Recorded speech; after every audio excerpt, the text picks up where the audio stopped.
Brian Levin is the director of Center for the Study of Hate and Extremism and a professor of criminal justice at California State University. And he joins us now from San Bernardino in California. Thank you so much for joining us on the program.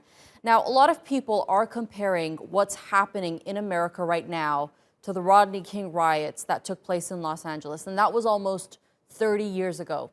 How would you evaluate today's America compared to the riots that took place in 1992 when it comes to police brutality and racism towards Black people? Great question. Well, it's two steps forward, one step back. Remember, at that time, we had almost 60 people killed in Los Angeles alone and much of the city on fire. And while we are having protests in a variety of cities across the United States, harkening back to 1968, mercifully, we have not had a high death toll. We had a police officer that was a federal officer that was killed in Oakland. That's apparently being investigated as a case of domestic terrorism. But for the most part, we have not seen the level of fatalities that we saw in 92 or in 1968 after the death of Martin Luther King. In the 1970s, we had far more police shootings and homicides. There are less now. But remember, we still have this problem, and people are fed up. And we had a succession of cases that came up here in the United States, and Mr. Floyd's horrendous death looked like a daytime lynching in combination with the rather slow turn of the wheels of justice. This is a response that, unfortunately, that we have. I do want to say one thing that's important. The protesters, for the most part, have been extraordinarily peaceful. These other folks, these looters, these interlopers, have come in and are distinct from the protesters. And I've spoken to various people who have protested, and they have plans, peaceful templates, and an organized way of doing things. But what happens is there are other folks that come in, oftentimes from outside the community, and they end up in an orgy of looting, arson, and violence. And we've seen protesters trying to stop these looters from causing this violence. Now, look, there's been countless cases of unarmed African Americans killed at the hands of police. And the people who should be ultimately providing Americans with security, let's remember Ahmaud Arbery just recently, Breonna Taylor, and now George Floyd. But it wasn't until George Floyd's case where we're seeing movements like Black Lives Matter reignite. Why so? Great question. I think a combination of various things.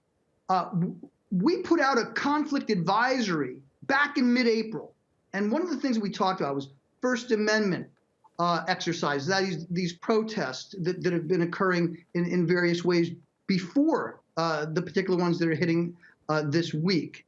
And what I can tell you is that we are a very polarized society, both demographically, by age, and politically.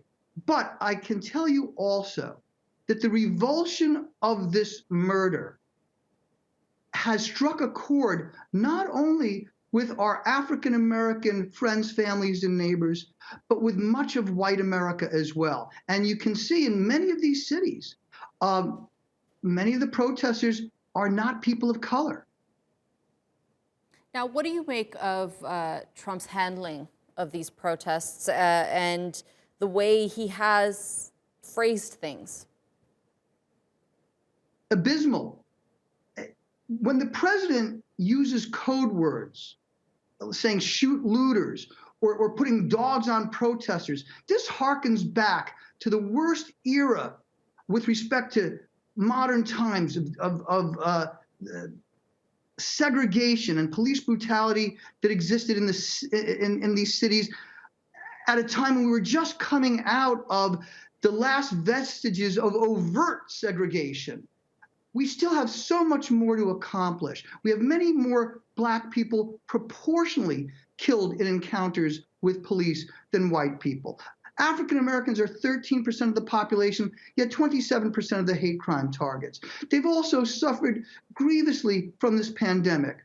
I think what we need to do is have leaders who will say to our country, we're in this together. We're all citizens.